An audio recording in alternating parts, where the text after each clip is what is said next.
আজকে আমাদের আলোচনার টপিক রমজান, অনুশোচনা বা তওবা করার মাস।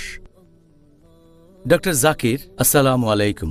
ওয়ালাইকুম আসসালাম রহমতুল্লাহ বারাকাতুহু। ডক্টর জাকির, এটা খুব গুরুত্বপূর্ণ টপিক, অনুশোচনা বা তওবা করার মাস। আজকের অনুষ্ঠানের শুরুতেই একটা মৌলিক প্রশ্ন করি। আরবি শব্দ তওবা, এটার অর্থ আসলে কি? আমি এটার সাধারণ সংজ্ঞাটা জানতে চাই, পাশাপাশি ইসলামিক দৃষ্টিভঙ্গিটাও জানব।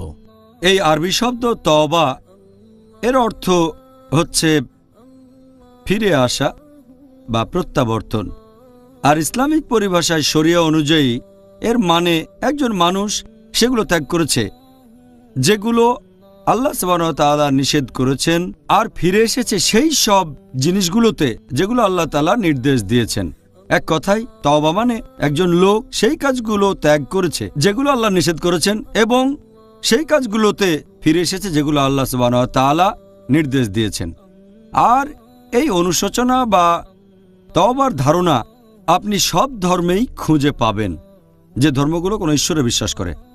আর আল্লাহ সুবহানাহু ওয়া তাআলা অনুশোচনা বা তওবা সম্পর্কে পবিত্র কোরআনের অনেক জায়গায় বলেছেন, যেমন সূরা নূর অধ্যায় নম্বর 24 আয়াত নম্বর 31 আল্লাহ বলেছেন, হে মুমিনগণ, তোমরা সবাই আল্লাহ তাআলার দিকে প্রত্যাবর্তন করো যাতে সফল কাম হতে পারো। আল্লাহ কথা আবারও বলেছেন সূরা বাকারা অধ্যায় নম্বর 2 আয়াত নম্বর 222 আল্লাহ বলেছেন যে আল্লাহ তাদেরকে ভালোবাসেন যারা তওবা করে ফিরে আসে এবং আল্লাহ তাদের ভালোবাসেন যারা পরিচ্ছন্ন ও পবিত্র। আর একই ধরনের কথা আছে আমাদের প্রিয় নবী মুহাম্মদ সাল্লাল্লাহু আলাইহি ওয়াসাল্লামের হাদিসে। এটা আছে সহিহ বুখারীতে খণ্ড নম্বর 8 বুক অফ সাপ্লিকেশনস হাদিস নাম্বার 6309। আমাদের প্রিয় নবী মুহাম্মদ সাল্লাল্লাহু আলাইহি ওয়াসাল্লাম বলেছেন, আল্লাহ সুবহানাহু ওয়া তাআলা খুব খুশি হন যখন তার বান্দা তওবা করে ফিরে আসে। হারানো উট খুঁজে পেলে তোমরা যতটা খুশি হও আল্লাহ তার চেয়ে বেশি খুশি হন। তার মানে আল্লাহ সুবহানাহু ওয়া তাআলা খুব সন্তুষ্ট হন যখন কেউ অনুশোচনা করে, ক্ষমা প্রার্থনা করে, আল্লাহ তাআলা ক্ষমা করেন। তাহলে এক কথায় তওবা মানে অনুশোচনা, সেই সব কাজ ত্যাগ করা যেগুলো আল্লাহ সুবহানাহু ওয়া তাআলা নিষেধ করেছেন, আর সেই কাজে ফিরে আসা যেগুলো তিনি নির্দেশ দিয়েছেন। অন্য কথা, এটা আল্লাহর অপছন্দের কাজ থেকে পছন্দের কাজে পাড়ি জমানো। সুবহানাল্লাহ, আল্লাহ তাআলা যেন আমাদের তওবাগুলো কবুল করেন ইনশাআল্লাহ। ডক্টর জাকির, আপনি কি বলবেন যে তওবা আর মাগফিরাত এই দুইটার মধ্যে পার্থক্যটা আসলে কি? মাগফিরাত মানে যতদূর জানি ক্ষমা প্রার্থনা। মাগফিরাত মানে ক্ষমা প্রার্থনা, আর ইস্তেগফার মানে ক্ষমা প্রার্থনা করা। ইস্তেগফার এর মানে দুটো হতে পারে। একটা মানে হচ্ছে যখন এটাকে তওবা শব্দের সাথে ব্যবহার করা হয়, আরেকটা মানে হচ্ছে যখন শব্দটা একেবারে আলাদা। যখন শব্দটা আলাদা থাকে তখন এর মানে আগের মতোই থাকে। আলাদা ব্যবহার করা হলে শব্দটার অর্থ আগের মতোই থাকে। তবে বিশেষজ্ঞগণ বলেন যে যখন এই ইস্তেগফার শব্দটা তওবার সাথে ব্যবহার করা হয়, এর মানে হচ্ছে আমরা আশ্রয় প্রার্থনা করছি আমাদের অতীতে করা পাপগুলো থেকে। আর তওবা যখন ইস্তেগফারের সাথে ব্যবহৃত হয়, এর মানে আমরা আল্লাহ সুবহানাহু ওয়া তাআলার কাছে অনুশোচনা করছি, আর আশ্রয় প্রার্থনা করছি সেই সব কাজ থেকে ভবিষ্যতে আমরা যেসব কাজে লিপ্ত হতে পারি। তাহলে ইস্তেগফার মানে হচ্ছে সেই কাজ থেকে আশ্রয় চাওয়া অতীতে আমরা যেগুলো করেছি, আর তওবা মানে সেই কাজ থেকে আশ্রয় চাওয়া ভবিষ্যতে দুর্ভাগ্যজনকভাবে আমরা যেসব কাজে লিপ্ত হতে পারি। এই হচ্ছে পার্থক্য। আলাদা ব্যবহার হলে এর অর্থ আগের মতোই থাকবে, আর তওবার সাথে ব্যবহৃত হলে দুটো আলাদা মানে হবে।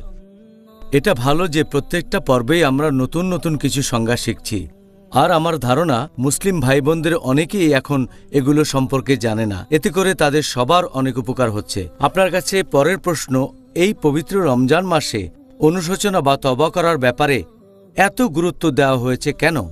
এই মাসটা খুবই স্পেশাল, কারণ আল্লাহ সুবহানাহু ওয়া তাআলা তার বান্দাদের, তার ভৃত্যদের সবচেয়ে বেশি ক্ষমা করেন এই মাসেই। সেজন্যই বলা হয়ে থাকে যে রমজান হচ্ছে ক্ষমাশীলতার মাস। আমাদের প্রিয় নবী মুহাম্মদ সাল্লাল্লাহু আলাইহি সাল্লাম বলেছেন, এটার উল্লেখ আছে তিরমিজিতে বুক অব ফাস্টিং হাদিস নাম্বার 682। আমাদের প্রিয় নবী মুহাম্মদ সাল্লাল্লাহু আলাইহি সাল্লাম বলেছেন যে যখন পবিত্র রমজান মাসের প্রথম রাত আসে, শয়তান তখন শেকলে আবদ্ধ থাকে, আর দোজখের দরজা বন্ধ থাকে, দোজখের একটা দরজাও খোলা থাকে না। আর বেহেশতের দরজা তখন খোলা থাকে, বেহেশতের একটা দরজাও বন্ধ থাকে না। সে সময় লোকজনকে উদ্দেশ্য করে বলা হবে যে তোমরা যারা ভালো কাজ করতে চাও এদিকে এসো, আর যারা খারাপ কাজ করছো তারা পিছিয়ে যাও। আর আল্লাহ তার বান্দাদের আবারও সুযোগ দিয়ে থাকেন। এটা রমজান মাসের প্রত্যেক রাতে তিনি করেন। আমাদের প্রিয় নবী মুহাম্মদ সাল্লাল্লাহু আলাইহি ওয়াসাল্লাম তিনি আরো বলেছেন, এই সহিহ হাদিসটার উল্লেখ আছে তিরমিজিতে, হাদিস নাম্বার 3545। আমাদের প্রিয় নবী মুহাম্মদ সাল্লাল্লাহু আলাইহি সাল্লাম একবার তিনি মঞ্চের উপর দাঁড়ালেন খুতবা দেওয়ার আগে। তখন তিনি বললেন আমিন আমিন আমিন 3 বার। লোকজন প্রশ্ন করল, হে রাসূল কেন?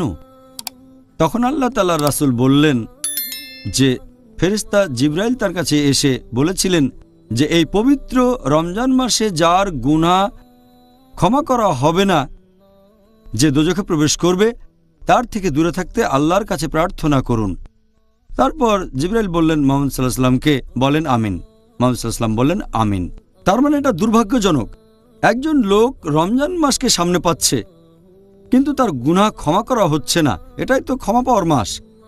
আমাদের প্রিয় নবী মুহাম্মদ সাল্লাল্লাহু আলাইহি ওয়াসাল্লাম বলেছেন, এটা আছে সহিহ বুখারীতে, খণ্ড নম্বর 3, বুক অব ফাস্টিং, হাদিস নম্বর 1901, যদি কেউ রমজানের পুরো 1 মাস রোজা রাখে বিশ্বাসের সাথে আর আল্লাহর কাছ থেকে পুরস্কার লাভের আশায়, তার অতীতের সব গুনাহ ক্ষমা করা হবে। এজন্যই রমজান মাসকে বলা হয় ক্ষমাশীলতার মাস। সুবহানাল্লাহ। ডক্টর জাকির, আমি ইসলাম ধর্ম গ্রহণ করার আগে একটা কথা মাঝে মধ্যেই বলতাম যে প্রত্যেক দিন খ্রিসমাস হলে তো খুব ভালো হতো, আর এখন বলে প্রত্যেক মাসই রমজান হলে খুব ভালো হতো। মন বদলে গেছে। এখন অনুশোচনা বা তওবা করার প্রয়োজন কি, বিশেষ করে এই পবিত্র রমজান মাসে? আর আল্লাহর কাছে ক্ষমা প্রার্থনা করার কি সুবিধা আছে? এটা আবশ্যিক আল্লাহ সুবহানাহু ওয়া তাআলার প্রত্যেক বান্দার, প্রত্যেক মুসলিমের জন্য। যদি সে কোনো পাপ করে, হোক সামান্য বা গুরুতর, ছোট বা বড়, যত তাড়াতাড়ি সম্ভব সে তওবা করবে। যে কোনো পাপ বা গুনার ক্ষেত্রে তওবা করাটা আবশ্যিক। আল্লাহ পবিত্র কোরআনে বলেছেন, সূরা নূর অধ্যায় নম্বর 24 আয়াত নম্বর 31, হে মুমিনগণ, তোমরা সবাই আল্লাহ তাআলার দিকে প্রত্যাবর্তন করো যাতে করে তোমরা সফলকাম হতে পারো, যাতে সফল হতে পারো, বেহেশতে প্রবেশ করতে পারো। আল্লাহ এই কথা আবারও বলেছেন সূরা তাহরিম অধ্যায় নম্বর 66 আয়াত নম্বর 8, যে হে মুমিনগণ, তোমরা তওবা করো আল্লাহ সুবহানাহু ওয়া তাআলার কাছে বিশুদ্ধ তওবা। আল্লাহ কোরআনে আরো বলেছেন সূরা হুদ অধ্যায় নম্বর 11 আয়াত নম্বর 3, যে আল্লাহর কাছে ক্ষমা প্রার্থনা করো এবং তার দিকে প্রত্যাবর্তন করো যাতে তিনি তোমাদের প্রতি সদয় হন। আল্লাহ তাআলা পবিত্র কোরআনে বলেছেন সূরা শূরা অধ্যায় নম্বর 42 আয়াত নম্বর 25, তিনি তওবা কবুল করেন এবং পাপ মোচন করেন। তার কাছে ক্ষমা প্রার্থনা করো, আর নিশ্চয়ই আল্লাহ সুবহানাহু ওয়া তাআলা ক্ষমাশীল ও পরম দয়ালু। আল্লাহ পবিত্র কোরআনে বলেছেন সূরা মাইদা অধ্যায় নম্বর 5 আয়াত নম্বর 39, যদি একজন চোর অনুশোচনা করে আর নিজেকে সংশোধন করে, তওবা করে যদি নিজেকে বদলে ফেলে, তাহলে আল্লাহ সুবহানাহু ওয়া তাআলা তার তওবা কবুল করেন, কারণ আল্লাহ সুবহানাহু ওয়া তাআলা তো ক্ষমাশীল ও পরম দয়ালু। আল্লাহ এই কথা আবারও বলেছেন সূরা মাইদা অধ্যায় নম্বর 5 আয়াত নম্বর 74, যে তোমরা আল্লাহ তাআলার কাছে ক্ষমা প্রার্থনা করো কারণ তিনি ক্ষমাশীল ও পরম দয়ালু। পবিত্র কোরআনের আয়াতের পাশাপাশি অনেক হাদিসেও তওবার গুরুত্বের কথা বলা হয়েছে। যেমন ধরেন, আমাদের নবী মুহাম্মদ সাল্লাল্লাহু আলাইহি ওয়াসাল্লামের একটা হাদিস আছে সহিহ বুখারীতে, খণ্ড নম্বর 8, বুক অব সাপ্লিকেশনস, হাদিস নম্বর 6307। আমাদের প্রিয় নবী মুহাম্মদ সাল্লাল্লাহু আলাইহি ওয়াসাল্লাম তিনি বলেছেন, আমি প্রতিদিন 70 বারেরও বেশি বার ক্ষমা প্রার্থনা আর তওবা করে থাকি। চিন্তা করেন, আমাদের নবী মুহাম্মদ সাল্লাল্লাহু আলাইহি ওয়াসাল্লাম তিনি শ্রেষ্ঠ মানুষের দৃষ্টান্ত, পৃথিবীর ইতিহাসে সবচেয়ে শ্রেষ্ঠ মানুষ। তিনি বলেছেন যে তিনি আল্লাহ সুবহানাহু ওয়া তাআলার কাছে ক্ষমা প্রার্থনা আর তওবা করেন প্রতিদিন 70 বারেরও বেশি বার। এরপর উল্লেখ আছে সহিহ মুসলিমে, খণ্ড নম্বর 4, এটা আছে বুক অব জিকিরে, হাদিস নাম্বার 6523। নবী মুহাম্মদ সাল্লাল্লাহু আলাইহি ওয়াসাল্লাম বলেছেন, হে মুমিনগণ, তোমরা তওবা করো। আমি প্রতিদিন 100 বারেরও বেশি আল্লাহ সুবহানাহু ওয়া তাআলার কাছে তওবা করি। এই হাদিসটা উল্লেখ করা হয়েছে সহিহ মুসলিমে, খণ্ড নম্বর 4, বুক অব রিপেন্টেন্স, হাদিস নাম্বার 6644।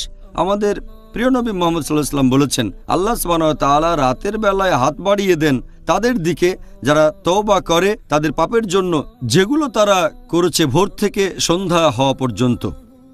আর আল্লাহ সুবহানাহু ওয়া তাআলা দিনের বেলায় হাত বাড়িয়ে দেন তাদের দিকে যারা তওবা করে তাদের পাপের জন্য, যে পাপগুলো তারা করেছে সন্ধ্যা থেকে ভোর পর্যন্ত, যতদিন না সূর্য পশ্চিম দিকে ওঠে, মানে রোজ কিয়ামতের দিন পর্যন্ত।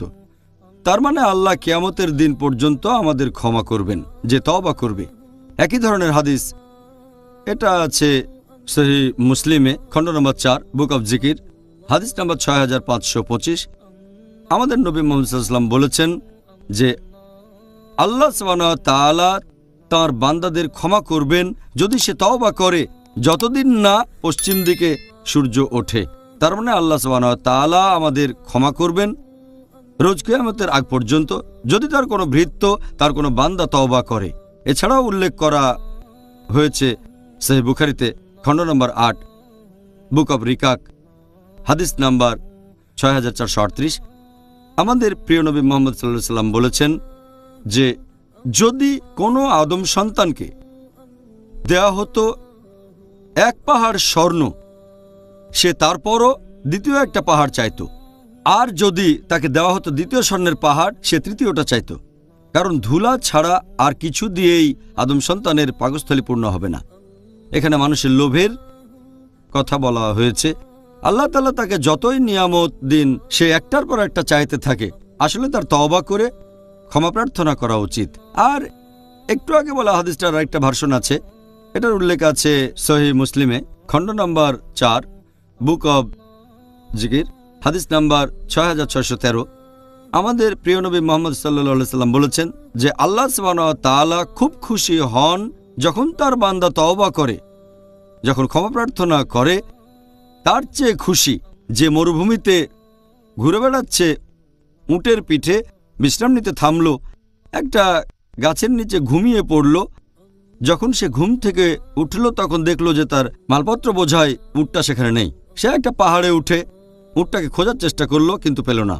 আরেকটা পাহাড়ে উঠল সে, কিন্তু উট সেখানে পেল না। তৃতীয় পাহাড়ে উঠল, কিন্তু উট খুঁজে পেল না। তখন সে আগের জায়গায় ফিরে আসলো আর দেখলো মালপত্র নিয়ে উটটা সেখানে বসে আছে। সে খুশি হয়।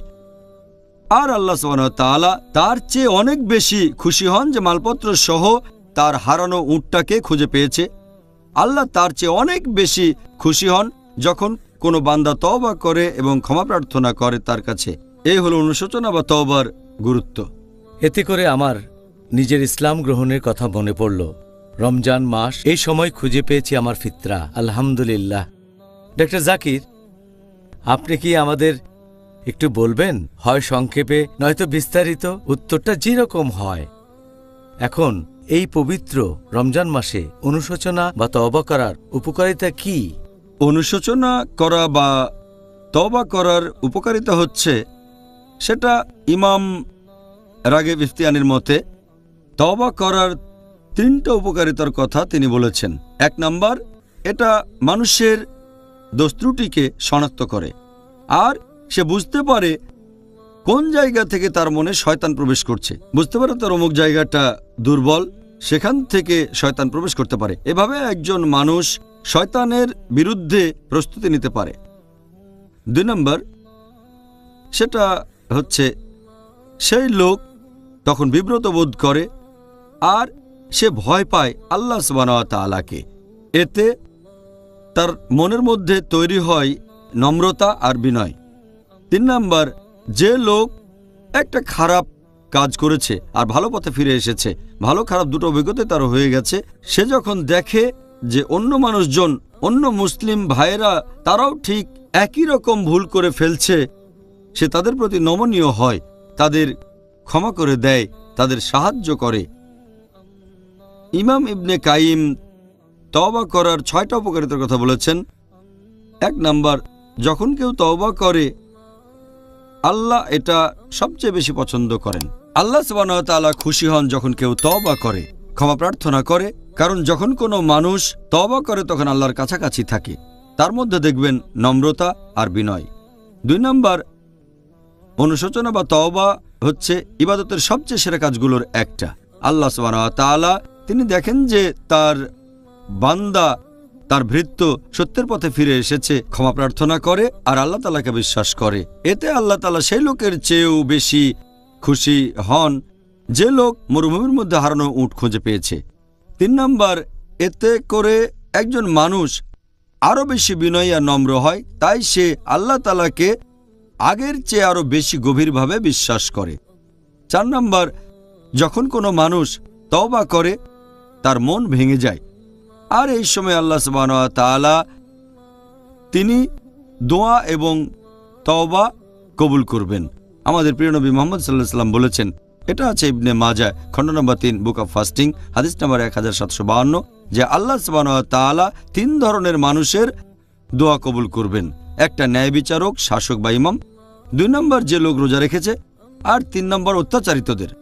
আরেকটা হাদিসে উল্লেখ করা হয়েছে আল্লাহ সুবহানাহু ওয়া তাআলা 3 ধরনের মানুষের দোয়া কবুল করবেন, যারা ভ্রমণ করছে, যারা রোজাদার আর অত্যাচারিত। তাহলে বুঝতে পারছেন যে এই 3 ধরনের মানুষের মন ভাঙা। আল্লাহ সুবহানাহু ওয়া তাআলা সেই বান্দাদের আরও কাছাকাছি আসেন যাদের মন ভেঙে গেছে, আর আল্লাহ সুবহানাহু ওয়া তাআলা তাদের সাহায্য করবেন, দয়া করবেন। 5ম উপকারিতা হচ্ছে যখন একজন মানুষ মন থেকে অনুশোচনা করে, এটা ইবাদতের সবচেয়ে সেরা কাজগুলোর একটা। আর একজন সালাফ এই কথা বলেছেন যে একজন মানুষ কোনো পাপ করে তওবা করতে পারে, আল্লাহ তাকে ক্ষমা করবেন, সে বেহেশতে যেতে পারবে। আর অন্যদিকে একজন মানুষ কিছু ভালো কাজ করে অহংকারী হয়ে যেতে পারে, সেই কারণে দোজখে যেতে পারে। তখন তার মনে দম্ভ তৈরি হতে পারে যে সে কোনো ভুল কাজ করে না, পাপ করে না, এই কারণে দোজখে যেতে পারে। 6 নম্বর উপকারিতা হচ্ছে আল্লাহ বলেছেন পবিত্র কোরআনে সূরা ফুরকান অধ্যায় নম্বর 25 আয়াত নম্বর 70, যারা ঈমান আনে, তওবা করে আর ক্ষমা প্রার্থনা করে, আল্লাহ তাদের দোয়া কবুল করেন, তাদের ক্ষমা করে দেন আর পুণ্য দিয়ে তাদের পাপ পরিবর্তন করে দেন, কারণ আল্লাহ ক্ষমাশীল এবং পরম দয়ালু। আর ইবনে আব্বাস রাদিয়াল্লাহু আনহুর মত অনুযায়ী যে সময় কোরআনের আয়াত নাজিল হয়, আমাদের নবী সাল্লাল্লাহু আলাইহি সাল্লাম তিনি খুব খুশি ছিলেন। ইবনে আব্বাস রাদিয়াল্লাহু আনহু বলেন, পবিত্র কোরআনের যে আয়াত পেয়ে আল্লাহ তাআলার রাসূল সবচেয়ে বেশি খুশি হয়েছেন সেটা হচ্ছে এই আয়াত, সূরা ফুরকান অধ্যায় 25 আয়াত 70। এছাড়াও আছে সূরা ফাতা অধ্যায় 48 আয়াত 1, যেখানে আল্লাহ বলেছেন, আমি তোমাদের দিয়েছি সুস্পষ্ট বিজয় মক্কা বিজয়ের সময়। আর আল্লাহ কোরআনে বলেছেন সূরা গাফির অধ্যায় নম্বর 40 আয়াত নম্বর 3, যে আল্লাহ ক্ষমাশীল, তিনি তওবা কবুল করেন, তিনিই পাপ ক্ষমা করেন। এরপর পবিত্র কোরআনে সূরা হিজর অধ্যায় নম্বর 15 আয়াত নম্বর 49, যে আল্লাহ সুবহানাহু ওয়া তাআলা তিনি ক্ষমাশীল এবং পরম দয়ালু। জাযাকাল্লাহ খায়ের ডক্টর জাকির। এবার আরেকটা গুরুত্বপূর্ণ বিষয়, আল্লাহ সুবহানাহু ওয়া তাআলা যে আমাদের তওবা কবুল করবেন সেই জন্য আমাদের কোন কোন শর্তগুলো পূরণ করতে হবে। তওবার ক্ষেত্রে নবী রাসূলগণের কোনো উদাহরণ কি বলবেন? মানে নবী রাসূলগণ কিভাবে আল্লাহ তাআলার কাছে তওবা করেছিলেন? আল্লাহ পবিত্র কোরআনে বলেছেন সূরা তাহরিম অধ্যায় নম্বর 66 আয়াত নম্বর 8, যে হে মুমিনগণ, তোমরা আল্লাহ তাআলার কাছে তওবা করো, বিশুদ্ধ তওবা। এবং আমরা যদি 5টা শর্ত পূরণ করতে পারি তাহলে আল্লাহ আমাদের তওবা কবুল করবেন। 1 নম্বর, তাকে মেনে নিতে হবে সে যেটা করেছিল সেটা ভুল। 2 নম্বর, সাথে সাথে কাজটা বন্ধ করতে হবে। 3 নম্বর, সে আল্লাহ সুবহানাহু ওয়া তাআলার কাছে ক্ষমা প্রার্থনা করবে। 4 নম্বর, সে এই ভুল কাজটা আবার করবে না। আর 5 নম্বর, যদি সে অন্যের কাছ থেকে কিছু নিয়ে থাকে সেটা ফেরত দেওয়ার সামর্থ্য থাকলে ফেরত দেবে। যেমন টাকা চুরি করলে সে টাকা ফেরত দেবে, কোনো মূল্যবান সম্পদ নিলে ফেরত দেবে। সে যদি ক্ষতিপূরণ করতে পারে তাহলে সেটা করবে। আর ইবনে কাইমের মত অনুযায়ী তিনি বলেছেন যে তওবা তখনই কবুল করা হয় যদি সেই লোক গুনার কাজটা আর কখনো না করে, আর এটা তাকে ভালো কাজ করতে সাহায্য করবে, খারাপ কাজ করতে বাধা দেবে। ইমাম আন-নাওয়ীর মতে তিনি বলেছেন, কারো তওবা কবুল হতে গেলে তাকে 3টা শর্ত পূরণ করতে হবে। 1 নম্বর, সেই খারাপ কাজটা বন্ধ করতে হবে। 2 নম্বর, ক্ষমা প্রার্থনা করবে। 3 নম্বর, কাজটা আর করা যাবে না। তিনি বলেছেন এখানে 4 নম্বরে আরেকটা শর্ত আছে, যদি কেউ কোনো মানুষের ক্ষতি করে পারলে ক্ষতিপূরণ করবে। আর বিভিন্ন সহিহ হাদিসে এরকম অনেক উদাহরণ আছে যে মানুষ কিভাবে তওবা করেছে। এই সহিহ হাদিসটার উল্লেখ করা হয়েছে সহিহ বুখারীতে খণ্ড নম্বর 4 আছে বুক অব কাসাসুল আম্বিয়ায়, হাদিস নাম্বার 3470, যে একজন লোক ছিল যে 99টা খুন করেছে। সে ক্ষমা প্রার্থনা করতে চাইল। লোকজনকে জিজ্ঞেস করলো কিভাবে করবে সেটা। তাকে পাঠানো হলো সন্ন্যাসীর কাছে। সেই সন্ন্যাসী বলল, তুমি 99 জন মানুষকে খুন করেছো, তোমার ক্ষমা পাওয়ার কোনো সম্ভাবনা নেই। লোকটা রেগে গিয়ে তখন সেই সন্ন্যাসীকেও মেরে ফেলল। আর তখন তার খুনের সংখ্যা হলো 100। সে আরেক লোকের কাছে গেল আর বলল, আমি ক্ষমা প্রার্থনা করতে চাই। সেই লোক বলল, যদি ক্ষমা প্রার্থনা করতে চাও তাহলে ওই দেশে যাও যেখানে মানুষ আল্লাহ তাআলার ইবাদত করে, আর ইনশাল্লাহ সেই জায়গা ছেড়ে যাবে যেখানে তোমার পাপগুলো করেছো। সেই দেশে যাও যেখানে মানুষ ক্ষমা প্রার্থনা করছে, আর ইনশাল্লাহ আল্লাহ তোমাকে ক্ষমা করে দেবেন। তখন লোকটা সেই দেশের দিকে রওনা হলো। তবে যাওয়ার পথে ঘটল দুর্ঘটনা, সে মারা গেল। তার মুখটা ফেরানো ছিল ওই গ্রামের দিকে যেখানে মানুষ তওবা করছে। তখন দুইজন ফেরেশতা, ভালো কাজের ফেরেশতা আর খারাপ কাজের ফেরেশতা, দুজনে আসলো, তাকে নিয়ে যেতে চাইলো। তখন বেহেশতের ফেরেশতা সেখানে বলল, একে আমরা নিয়ে যাব, কারণ তওবা করতে চেয়েছিল। খারাপ কাজ বা দোজখের ফেরেশতা তখন বলল, না, সে তো কোনো একটা ভালো কাজ করেনি, আমরা নিয়ে যাব। তখন আল্লাহ সুবহানাহু ওয়া তাআলা হস্তক্ষেপ করেন। তিনি সেই গ্রামকে বললেন যেখানে লোক অনুশোচনা করছে, গ্রামটা যেন সেই লোকের কাছাকাছি চলে আসে যে খুনগুলো করেছে, আর সে যেখানে এই খারাপ কাজগুলো করেছে সেই জায়গাটাকে বললেন দূরে সরে যেতে। তারপর দূরত্ব মাপার সময় দেখা গেল যে খুনি লোকটা আছে ওই গ্রামের 1 বিঘত কাছাকাছি যেখানে মানুষ তওবা করছে। তখন আল্লাহ সেই লোককে বেহেশতে পাঠিয়ে দিলেন। এটা হলো একটা উদাহরণ। লোকটা 100 জনকে খুন করে তওবা করতে চাইল, শুধুমাত্র তওবার নিয়ত, আর সেই গ্রামের দিকে যাচ্ছিল। এই হাদিসের আরেকটা ভার্সন বলছে, মৃত্যুর সময় নিজেকে সেই দিকে ঠেলে দিল যে জায়গায় যেদিকে গেলে সে ক্ষমা পেতে পারে। এখানে আমরা দেখছি শুধু তওবা করার, অনুশোচনা করার নিয়ত ছিল বলে আল্লাহ তাকে ক্ষমা করেছেন। এরকম আরেকটা হাদিস আছে সহিহ মুসলিমে, খণ্ড নম্বর 3, বুক অব হুদুদ, হাদিস নম্বর 4207, যে জোহাইনা গোত্রের একজন মহিলা যে ব্যভিচার করেছিল, সে নবীর কাছে আসলো। তখন সে গর্ভবতী। সেই মহিলা নবীর কাছে এসে বলল যে, আমি এই গুনার কাজ করেছি, আমাকে শাস্তি দিন। নবী তখন মহিলার অভিভাবককে বললেন, সন্তানের জন্ম হওয়া পর্যন্ত তুমি এই মহিলার যত্ন নাও, তারপরে তাকে আমার কাছে নিয়ে এসো। অভিভাবক সেই মহিলার যত্ন নিল। তারপর মহিলা এক সন্তানের জন্ম দিল, মহিলাকে আনা হলো। তখন নবী বললেন, যেহেতু ব্যভিচার করেছে সেজন্য তাকে মৃত্যুদণ্ড দেওয়া হবে। তখন সেই মহিলাকে বলা হলো তার পরনের কাপড় দিয়ে নিজেকে জড়িয়ে নিতে। তারপর লোকজন পাথর ছুঁড়ে তাকে মেরে ফেলল। লাশ নিয়ে যাওয়ার পরে নবী তার জন্য দোয়া করলেন। তখন ওমর রাদিয়াল্লাহু আনহু বললেন, হে রাসূল, আপনি ব্যভিচার করা মহিলার জন্য দোয়া করছেন? নবী বললেন, এই মহিলা যেভাবে তওবা করেছে, এই তওবার পরিমাণ মদিনার 70 জনের মধ্যে ভাগ করে দিলেও প্রত্যেকেই বেহেশতে যেত।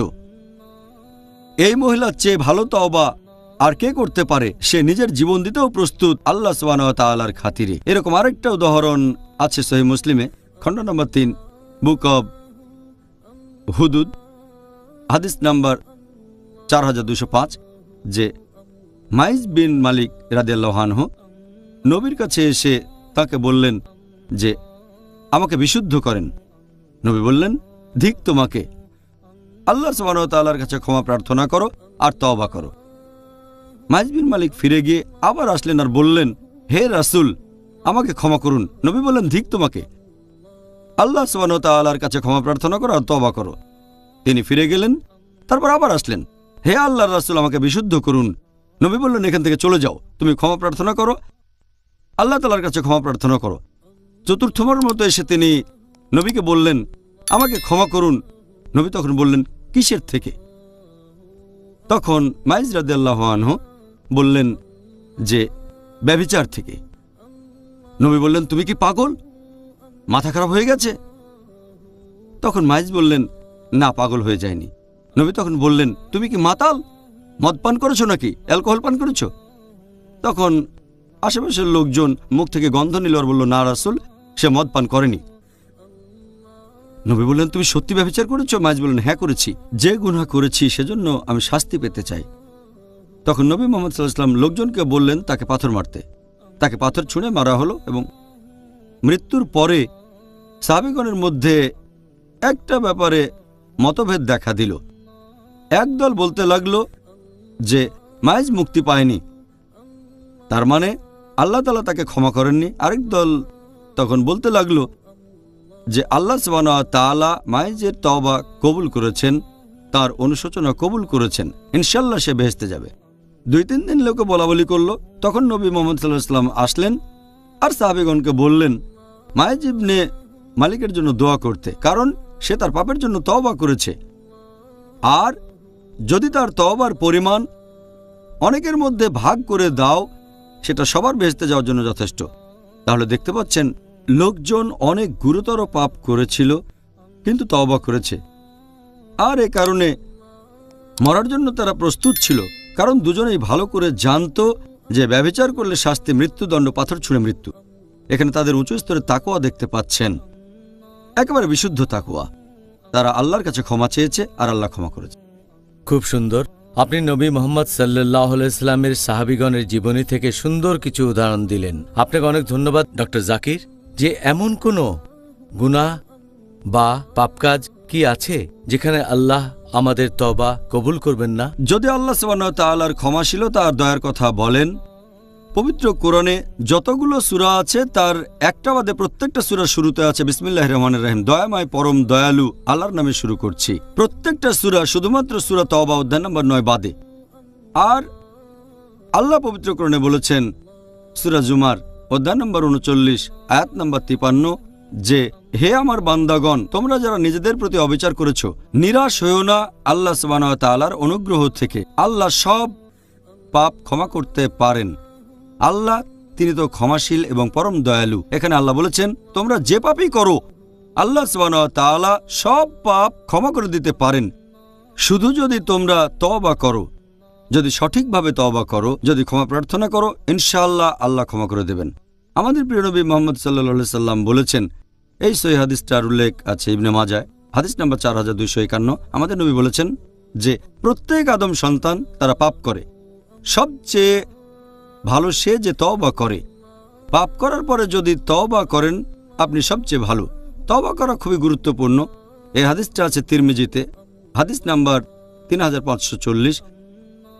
আমাদের নবী মুহাম্মদ সাল্লাল্লাহু আলাইহি ওয়াসাল্লাম বলেছেন যে আল্লাহ বলেছেন, হে আদম সন্তান, তোমরা যে পাপই করো আমি তোমাদের সব পাপ ক্ষমা করব। যদি তোমাদের পাপ আকাশের মেঘ পর্যন্ত পৌঁছায় আমি তোমাদের ক্ষমা করব। আমার কাছে দয়া ভিক্ষা করো, আমি ক্ষমা করে দেব। আরেকটা হাদিসের উল্লেখ আছে সহিহ মুসলিমে, হাদিস নাম্বার 6246।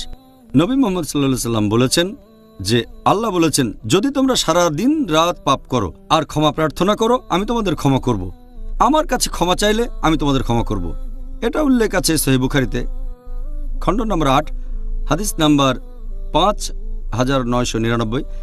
সে সময় কিছু যুদ্ধবন্দীদের মুক্তি দেওয়া হয়েছিল, বেশিরভাগ ছিল শিশু আর মহিলা। একজন মহিলা তার ছেলের খোঁজ করছে কিন্তু খুঁজে পাচ্ছে না। যখনই সে কোনো বাচ্চাকে দেখে তার নিজের দুধ খাওয়ায়। আরেকটা বাচ্চাকে দেখলো, তাকেও সে দুধ খাওয়ালো। অবশেষে তার নিজের ছেলেকে সে খুঁজে পেল। নবী সাহাবীগণকে প্রশ্ন করলেন যে এই মহিলা কি তার ছেলেকে আগুনে ফেলে দেবে? সাহাবীগণ বললেন না, আল্লাহ তাআলাও তেমনি তার বান্দাদের ভালোবেসে থাকেন। যদিও তারা পাপ করে সেই মহিলার চেয়ে অনেক বেশি ভালোবাসেন। এটার ভিত্তিতে আমরা বুঝতে পারছি আল্লাহ সুবহানাহু ওয়া তাআলা যে কোনো পাপ ক্ষমা করতে পারেন যদি আমরা তওবা করি। আরেকটা উদ্ধৃতি দিচ্ছি, আল্লাহ পবিত্র কোরআনে বলেছেন সূরা নিসা অধ্যায় 4 আয়াত 48 যে আল্লাহ সুবহানাহু ওয়া তাআলা চাইলে যে কোনো পাপ ক্ষমা করেন, তবে তার সাথে শরীক করাকে কখনোই ক্ষমা করবেন না। এখানে বোঝানো হচ্ছে যদি কেউ শিরক করে আর তওবা করে মৃত্যুর আগে, জীবন শেষ হওয়ার আগে, ইনশাআল্লাহ আল্লাহ শিরকের গুনাহ ক্ষমা করে দেবেন।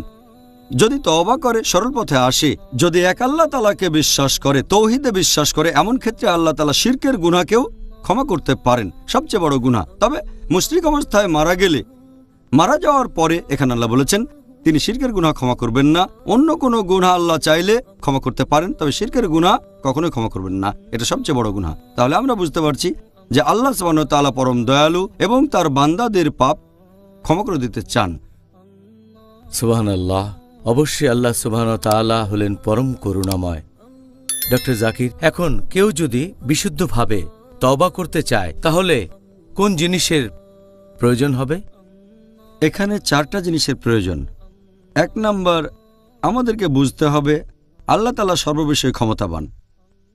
তাঁর ক্ষমতা এবং মহত্ব, যে আল্লাহ চাইলে আমাদের শাস্তি দিতে পারেন সাথে সাথে, এটা মনে রেখে তওবা করবে। আর আমাদের করা পাপ কতটা সামান্য সেটা আমরা দেখব না, এখানে দেখব আল্লাহ সুবহানাহু ওয়া তাআলার মহত্ব আর ক্ষমাশীলতা। আর আল্লাহ পবিত্র কোরআনে বলেছেন সূরা নূহ অধ্যায় নম্বর 71 আয়াত নম্বর 13 ও 14, আল্লাহ বলেছেন, তোমাদের কি হয়েছে যে স্বীকার করতে চাচ্ছ না আল্লাহ সুবহানাহু ওয়া তাআলার শ্রেষ্ঠত্ব? তিনিই তোমাদের সৃষ্টি করেছেন পর্যায়ক্রমে। তাহলে আপনি যদি আল্লাহর মহত্ব সম্পর্কে বুঝতে পারেন আর তার কাছে ক্ষমা চান, ইনশাআল্লাহ তিনি ক্ষমা করবেন। 2 নাম্বার, সবার কথা মনে রাখতে হবে যে একদিন সবাই মারা যাবে, তখন আমাদের ঠিকানা হবে কবর। আল্লাহ পবিত্র কোরআনে বলেছেন সূরা আলে ইমরান অধ্যায় নম্বর 3 আয়াত 185, কুল্লু নাফসিন যায়কাতুল মউত, জীবন মাত্রেই মৃত্যুর স্বাদ গ্রহণ করবে, আর রোজ কিয়ামতের দিন সবার কর্মফল পূর্ণমাত্রায় দেওয়া হবে। তার মানে আমরা প্রত্যেকেই মারা যাব, আর চূড়ান্ত হিসাব কিতাব, চূড়ান্ত বিচার হবে রোজ কিয়ামতের দিন।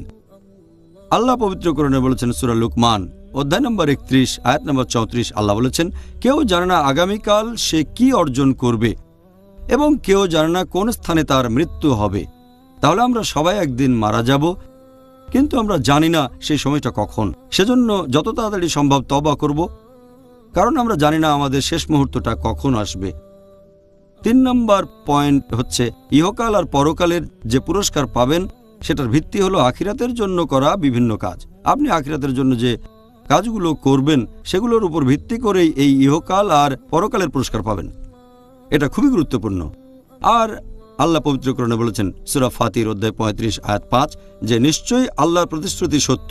সুতরাং পার্থিব জীবন যেন তোমাদেরকে প্রতারিত না করে, আর প্রবঞ্চক শয়তান যেন কিছুতেই তোমাদেরকে আল্লাহ সম্পর্কে প্রতারিত না করে। তার মানে আমাদের খেয়াল রাখতে হবে আমরা যেসব কাজগুলো করব সেগুলো সবই হবে আখিরাতের পরকালের উদ্দেশ্যে। এরকম একটা হাদিস আছে তিরমিজিতে, হাদিস নাম্বার 2320। আমাদের নবী মুহাম্মদ সাল্লাল্লাহু আলাইহি ওয়াসাল্লাম বলেছেন যে এই পৃথিবী আল্লাহ সুবহানাহু ওয়া তাআলার কাছে একটা ছোট মাছির ডানার মতো, আর আল্লাহ সুবহানাহু ওয়া তাআলা কোনো অবিশ্বাসীকে সেখান থেকে এক আজলা পানিও নিতে দেবেন না। এই পৃথিবী পরকালের পৃথিবীর সাথে তুলনা করলে এটা একটা মাছির ডানার মতো, আর আল্লাহ অবিশ্বাসীকে এক আজলা পানিও সেখান থেকে দেবেন না। একই ধরনের আরেকটা হাদিস আছে সহিহ মুসলিমে খণ্ড নম্বর 4 বুক অব প্যারাডাইজ হাদিস নাম্বার 6483। আমাদের প্রিয় নবী বলেছেন যে আল্লাহ সুবহানাহু ওয়া তাআলার কাছে এই পৃথিবীকে যদি পরকালের দুনিয়ার সাথে তুলনা করি, সেটা অনেকটা কোনো মানুষ যদি তার আঙ্গুল মানে তর্জনী সাগরের পানিতে ডুবায়, তারপর হাত তুলে আনে, তর্জনীতে কিছু পানি লেগে থাকবে। আমাদের পৃথিবীটা এরকমই। তুলনায় আমাদের পৃথিবী এই সামান্য পানির মতোই, হাতের আঙ্গুলে যে পানিটা লেগে থাকে। ইহকালের পৃথিবী এতটুকু যদি তুলনা করি সাগরের সাথে, মানে পরকালের পৃথিবী, তাহলে আখিরাতের তুলনায় ইহকালের পৃথিবীর গুরুত্ব অনেক কম। আমাদের বুঝতে হবে এই জীবন পরকালের জন্য একটা পরীক্ষা। আর আল্লাহ পবিত্র কোরআনে বলেছেন সূরা মুলক অধ্যায় নম্বর 67 আয়াত 2, আল্লাযী খালাকাল মাউতা ওয়াল হায়াতা, আল্লাহ সৃষ্টি করেছেন মৃত্যু ও জীবন পরীক্ষার জন্য, কে তোমাদের মধ্যে কর্মে উত্তম। 4 নম্বর পয়েন্ট হচ্ছে আমাদের বুঝতে হবে যে এই শাস্তি আমরা ইহকালেও পেতে পারি, আর আমরা যে শাস্তি পাবো সেটা আমাদের পাপের জন্য। আমাদের জীবনের যেসব বিপর্যয় আসবে তার কারণ হচ্ছে আমাদের পাপ। আল্লাহ বলেছেন সূরা যুখরুফ অধ্যায় নম্বর 43 আয়াত নম্বর 76 যে আমি তাদের প্রতি জুলুম করব না, বরং তারা নিজেরাই নিজেদের উপর জুলুম করবে। তাহলে 4টা গুরুত্বপূর্ণ পয়েন্ট আমাদের মনে রাখতে হবে। সুবহানাল্লাহ। এই সুন্দর উত্তরের জন্য আপনাকে আবারও ধন্যবাদ। ডক্টর জাকির, আপনি কি এবারে আমাদের বলবেন যে অনুশোচনা বা তওবা করার জন্য একজন মানুষের জীবনে সবচেয়ে শ্রেষ্ঠ সময় কোনটা, যদি এরকম কোনো সময় থাকে? আল্লাহ পবিত্র কোরআনে বলেছেন সূরা নিসা অধ্যায় নম্বর 4 আয়াত নম্বর 17 যে আল্লাহ তাদের তওবা কবুল করবেন যারা ভুলবশত খারাপ কাজ করে থাকে, আর তারা যেন তাড়াতাড়ি তওবা করে। নিশ্চয়ই আল্লাহ সুবহানাহু ওয়া তাআলা পরম দয়ালু। এবং তিনি সর্বজ্ঞানী ও প্রজ্ঞাময়।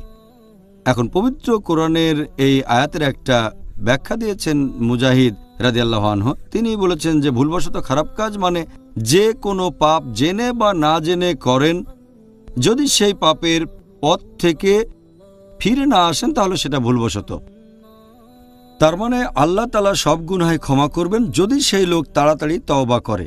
এখন তাড়াতাড়ি তওবা করা এ প্রসঙ্গে হাসান বসরি রাদিয়াল্লাহু আনহু বলেছেন তাড়াতাড়ি মানে মৃত্যুর আগে, আর ইবনে আব্বাস রাদিয়াল্লাহু আনহু বলেছেন তাড়াতাড়ি মানে অসুস্থ হয়ে পড়ার আগে।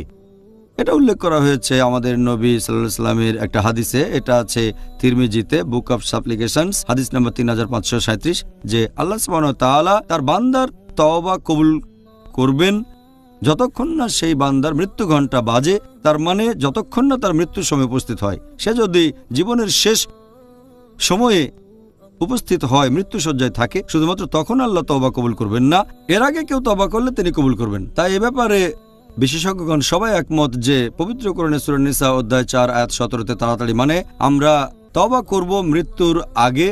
আল্লাহ পবিত্র কোরআনে বলেছেন সূরা জুমার অধ্যায় নম্বর 39 আয়াত 54-58 বলা হয়েছে যে তোমরা তোমাদের প্রতিপালকের অভিমুখে হও তোমাদের কাছে শাস্তি আসার আগে, যাতে কাউকে বলতে না হয় যে আমি ভুল কাজ করেছি বা ঠাট্টা করেছি, অথবা কেউ যেন না বলে যে দয়া করে আরেকটা সুযোগ দেন, তখন দেরি হয়ে গেছে। আল্লাহ বলেছেন কোরআনে সূরা মুমিনুন অধ্যায় নম্বর 23 আয়াত 99 ও 100 যে যখন সময় শেষ হয়ে যাবে, যখন কারো মৃত্যু উপস্থিত, তখন সে বলে হে আল্লাহ সুবহানাহু ওয়া তাআলা আমাকে আরেকটা সুযোগ দেন, তখন আল্লাহ বলবেন দেরি হয়ে গেছে, তাদের আর কোনো সুযোগ দেওয়া হবে না। তাহলে তওবা করার সময় হচ্ছে যদি কেউ ভুলবশত পাপ করে যত তাড়াতাড়ি সম্ভব তওবা করতে হবে, আর ইনশাআল্লাহ আল্লাহ সুবহানাহু ওয়া তাআলা নিশ্চয়ই তাকে ক্ষমা করে দেবেন। জাযাকাল্লাহ খায়ের ডক্টর জাকির, উত্তরের জন্য ধন্যবাদ। এবারের প্রশ্নটাও প্রায় সমান গুরুত্বপূর্ণ, আর অনেকেই এই ব্যাপারটা সম্পর্কে জানতে চান। আমিও জানতে চাই, এরকম কোনো লক্ষণ কি আছে যেটা দেখে আমরা বুঝতে পারবো যে আমাদের তওবা আল্লাহ কবুল করেছেন? এটা আমরা কিভাবে বুঝব? আল্লাহ সুবহানাহু ওয়া তাআলা আপনার তওবা কবুল করেছেন কিনা এটার লক্ষণগুলো, 1 নম্বর হচ্ছে যে আপনি সেই পাপ কাজগুলো আর কখনো করবেন না, আপনার ভালো কাজের সংখ্যা বাড়তে থাকবে, খারাপ কাজ কমতে থাকবে। এটা 1 নম্বর লক্ষণ যে আল্লাহ তওবা কবুল করেছেন। 2 নম্বর হচ্ছে আপনি আল্লাহ সুবহানাহু ওয়া তাআলাকে ভয় করবেন। 3 নম্বর হলো আপনি অনুশোচনা করবেন আল্লাহ সুবহানাহু ওয়া তাআলার কাছে, আল্লাহর কাছে ক্ষমা চাইবেন। 4 নম্বর হচ্ছে আপনি থাকবেন বিনয়ী, সবসময় নম্রতার সাথে আল্লাহকে ডাকবেন। এই হচ্ছে 4টা লক্ষণ যেগুলো দেখে বুঝবেন যে আল্লাহ তাআলা আপনার তওবা কবুল করেছেন। আর আল্লাহ যদি কারো তওবা কবুল না করেন তখন তার তওবাতে ঘাটতি থাকবে, সেই পাপ কাজ করে সে আনন্দ পাবে আর পাপ কাজগুলো সে করে যেতেই থাকবে। এটা 1 নম্বর। 2 নম্বর, সে নিশ্চিত হয়ে থাকে যে তার তওবা কবুল হবে, সে যেন পাপ মুক্ত, আর অবশ্যই আল্লাহ তাআলা তাকে ক্ষমা করে দেবেন। এটা 2 নম্বর। 3 নম্বর হচ্ছে যে তার চোখ কাঁদবে না আর মন শক্ত হয়ে যাবে। 4 নম্বর, সে যা করবে তার মধ্যে ভালো কাজের সংখ্যা বাড়বে না, সৎ কাজ বৃদ্ধি পাবে না। আমাদের প্রিয় নবী মুহাম্মদ সাল্লাল্লাহু আলাইহি ওয়াসাল্লাম বলেছেন, এটার উল্লেখ আছে সহিহ মুসলিমে খণ্ড নম্বর 4 বুক অব রিপেন্টেন্স হাদিস নম্বর 6621, যদি মানুষ কোনো পাপ কাজ না করত আল্লাহ তাআলা তাদের নিশ্চিহ্ন করে সেখানে অন্য মানুষদের বসিয়ে দিতেন যারা পাপ করবে আর ক্ষমা প্রার্থনা করবে যাতে আল্লাহ ক্ষমা করতে পারেন। আপনারা যদি হাদিসটা বুঝতে পারেন, ব্যাপারটা খুবই আজব যে আল্লাহ কি চান আমরা পাপ করি? পাপ না করলে নিশ্চিহ্ন করে দেবেন। এখানে বোঝানো হচ্ছে যে কিছু মানুষ আছে যারা পাপ করবে, তারপর আল্লাহর কাছে ক্ষমা প্রার্থনা করবে, অনুশোচনা করবে, এভাবে আল্লাহ তাআলার কাছাকাছি চলে আসবে, তাদের সৎ কাজ বৃদ্ধি পাবে আর এই লোকগুলো বেহেশতে যাবে। আবার অন্যদিকে কিছু মানুষ ভালো কাজ করবে আর তারা দম্ভ করবে, এটা নিয়ে তারা গর্ব করবে, এটা তাদেরকে নিয়ে যাবে দোজখের আগুনে। তাই আল্লাহ বলেছেন যদি মানুষ কোনো রকম পাপ না করত, আল্লাহ তাদের বদলে এমন মানুষ আনতেন যারা পাপ করে ক্ষমা প্রার্থনা করবে আর আল্লাহ তাদের ক্ষমা করবেন। তার মানে আপনাকে হতে হবে বিনয়ী। তাহলে আল্লাহ তওবা কবুল করলে তার লক্ষণগুলো এরকম। আল্লাহ সুবহানাহু ওয়া তাআলা যেন আমাদের তওবাগুলো কবুল করে নেন। ডক্টর জাকির, এবারে আমি আপনাকে আরেকটা প্রশ্ন করব, যেটা হবে আমাদের অনুষ্ঠানের শেষ প্রশ্ন। আজকের এই পর্বের শেষ প্রশ্ন, আর সেটা হলো যে এমন কোনো গুনাহ বা পাপকাজ কি আছে যেখানে আল্লাহ আমাদের তওবা কবুল করবেন না? যদি আল্লাহ সুবহানাহু ওয়া তাআলার ক্ষমাশীলতা আর দয়ার কথা বলেন, পবিত্র কোরআনে যতগুলো সূরা আছে তার একটা বাদে প্রত্যেকটা সূরার শুরুতে আছে বিসমিল্লাহির রহমানির রহিম, দয়াময় পরম দয়ালু আল্লাহর নামে শুরু করছি। প্রত্যেকটা সূরা, শুধুমাত্র সূরা তওবা অধ্যায় নম্বর 9 বাদে। আর আল্লাহ পবিত্র কোরআনে বলেছেন সূরা জুমার অধ্যায় নম্বর 39 আয়াত নম্বর 53 যে হে আমার বান্দাগণ, তোমরা যারা নিজেদের প্রতি অবিচার করেছ, নিরাশ হইও না আল্লাহ সুবহানাহু ওয়া তাআলার অনুগ্রহ থেকে। আল্লাহ সব পাপ ক্ষমা করতে পারেন। আল্লাহ তিনি তো ক্ষমাশীল এবং পরম দয়ালু। এখানে আল্লাহ বলেছেন তোমরা যে পাপই করো আল্লাহ সুবহানাহু ওয়া তাআলা সব পাপ ক্ষমা করে দিতে পারেন, শুধু যদি তোমরা তওবা করো, যদি সঠিকভাবে তওবা করো, যদি ক্ষমা প্রার্থনা করো, ইনশাআল্লাহ আল্লাহ ক্ষমা করে দেবেন। আমাদের প্রিয় নবী মুহাম্মদ সাল্লাল্লাহু আলাইহি সাল্লাম বলেছেন, এই সহিহ হাদিসটার উল্লেখ আছে ইবনে মাজায়, হাদিস নাম্বার 4251। আমাদের নবী বলেছেন যে প্রত্যেক আদম সন্তান তারা পাপ করে, সবচেয়ে ভালো সে যে তওবা করে। পাপ করার পরে যদি তওবা করেন আপনি সবচেয়ে ভালো। তওবা করা খুবই গুরুত্বপূর্ণ। এই হাদিসটা আছে তিরমিজিতে, হাদিস নাম্বার 3540। আমাদের নবী মুহাম্মদ সাল্লাল্লাহু আলাইহি সাল্লাম বলেছেন যে আল্লাহ বলেছেন, হে আদম সন্তান, তোমরা যে পাপই করো আমি তোমাদের সব পাপ ক্ষমা করব। যদি তোমাদের পাপ আকাশের মেঘ পর্যন্ত পৌঁছায় আমি তোমাদের ক্ষমা করব। আমার কাছে দয়া ভিক্ষা করো, আমি ক্ষমা করে দেব। আরেকটা হাদিসের উল্লেখ আছে সহিহ মুসলিমে, হাদিস নাম্বার 6246। নবী মুহাম্মদ সাল্লাল্লাহু আলাইহি সাল্লাম বলেছেন যে আল্লাহ বলেছেন, যদি তোমরা সারা দিন রাত পাপ করো আর ক্ষমা প্রার্থনা করো আমি তোমাদের ক্ষমা করব। আমার কাছে ক্ষমা চাইলে আমি তোমাদের ক্ষমা করব। এটা উল্লেখ আছে সহিহ বুখারীতে, খণ্ড নম্বর 8, হাদিস নাম্বার 5999। সে সময় কিছু যুদ্ধবন্দীদের মুক্তি দেওয়া হয়েছিল, বেশিরভাগ ছিল শিশু আর মহিলা। একজন মহিলা তার ছেলের খোঁজ করছে কিন্তু খুঁজে পাচ্ছে না। যখনই সে কোনো বাচ্চাকে দেখে তার নিজের দুধ খাওয়ায়, আরেকটা বাচ্চাকে দেখল তাকেও সে দুধ খাওয়ালো। অবশেষে তার নিজের ছেলেকে সে খুঁজে পেল। নবী সাহাবীগণকে প্রশ্ন করলেন যে যদি এই মহিলা দেখে যে তার ছেলে একটা পাপ কাজ করছে, তখন মহিলা কি তার ছেলেকে আগুনে ফেলে দেবে? সাহাবীগণ বললেন না, আল্লাহ তাআলাও তেমনি তার বান্দাদের ভালোবেসে থাকেন। যদিও তারা পাপ করে সেই মহিলার চেয়ে অনেক বেশি ভালোবাসেন। এটার ভিত্তিতে আমরা বুঝতে পারছি আল্লাহ সুবহানাহু ওয়া তাআলা যে কোনো পাপ ক্ষমা করতে পারেন যদি আমরা তওবা করি। আরেকটা উদ্ধৃতি দিচ্ছি, আল্লাহ পবিত্র কোরআনে বলেছেন সূরা নিসা অধ্যায় 4 আয়াত 48 যে আল্লাহ সুবহানাহু ওয়া তাআলা চাইলে যে কোনো পাপ ক্ষমা করেন, তবে তার সাথে শরীক করাকে কখনোই ক্ষমা করবেন না। এখানে বোঝানো হচ্ছে যদি কেউ শিরক করে আর তওবা করে মৃত্যুর আগে, জীবন শেষ হওয়ার আগে, ইনশাআল্লাহ আল্লাহ শিরকের গুনাহও ক্ষমা করে দেবেন। যদি তওবা করে সরল পথে আসে, যদি এক আল্লাহ তাআলাকে বিশ্বাস করে, তৌহিদে বিশ্বাস করে, এমন ক্ষেত্রে আল্লাহ তাআলা শিরকের গুনাহকেও ক্ষমা করতে পারেন, সবচেয়ে বড় গুনাহ। তবে মুশরিক অবস্থায় মারা গেলে, মারা যাওয়ার পরে এখানে আল্লাহ বলেছেন তিনি শিরকের গুনাহ ক্ষমা করবেন না। অন্য কোনো গুনাহ আল্লাহ চাইলে ক্ষমা করতে পারেন, তবে শিরকের গুনাহ কখনোই ক্ষমা করবেন না। এটা সবচেয়ে বড় গুনাহ। তাহলে আমরা বুঝতে পারছি যে আল্লাহ সুবহানাহু ওয়া তাআলা পরম দয়ালু এবং তার বান্দাদের পাপ ক্ষমা করে দিতে চান। সুবহানাল্লাহ।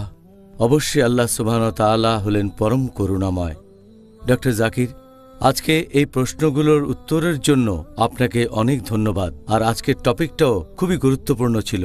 আমি এখন বলতে পারি যে আমি জানি কিভাবে এই পবিত্র রমজান মাসে আল্লাহ সুবহানাহু ওয়া তাআলার কাছে দোয়া করব, আর রমজান মাসের সবগুলো দিনকে কিভাবে কাজে লাগাবো এই উপকারগুলো পাওয়ার জন্য। আল্লাহ সুবহানাহু ওয়া তাআলা যেন এই পবিত্র মাসে আমাদের দোয়া কবুল করেন। আমিন আমিন।